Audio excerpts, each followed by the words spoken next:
You are watching EAC News. Thanks for joining us. No more quarantine for vaccinated international travellers. It was announced by Prime Minister Hun Sen on Sunday, which was most welcomed not only by the residents of the kingdom, but also by other countries, especially from the ASEAN group. EAC News reporter Yuri Matosko has the story. Cambodia has made headlines in different parts of the world, especially in the ASEAN member countries. Starting on Monday, the kingdom will no longer impose quarantine for travelers arriving in the country, that if they are fully vaccinated. This was after Prime Minister Hun Sen announcement on Sunday.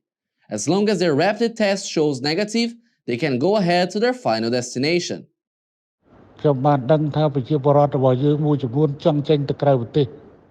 I know that some of our people want to go abroad but are worried about returning to our country because of the need of quarantine. Our brothers and sisters abroad also want to come back to visit in the country, but they are worried about doing quarantine too. Now, all of you are no longer necessary and anxious.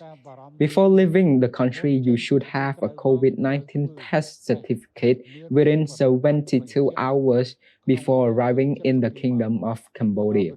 After arriving, you should take a rapid test which takes only 15 to 20 minutes. After checking that there is no positive, you will be able to travel in any of the framework of the whole country without any obstructions. The Prime Minister has clarified that this also applies to travelers who are currently under quarantine across the country. As long as their COVID-19 tests are negative, they are free to travel around the country. Prime Minister Hun Sen says this is to accelerate the reopening of the country and facilitate the return of Cambodians from abroad.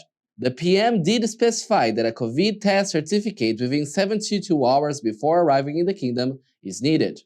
Then a COVID-19 rapid test upon arrival, which takes around 15 to 20 minutes. But for unvaccinated travelers, they have to undergo the mandatory 14 days quarantine. This news is gratefully received especially by the tourist industry, which has been standing by to welcome back much-needed tourist revenue. Cambodia is the first country in the ASEAN region that has announced quarantine-free for vaccinated travelers. Yuri Matosko, EAC News.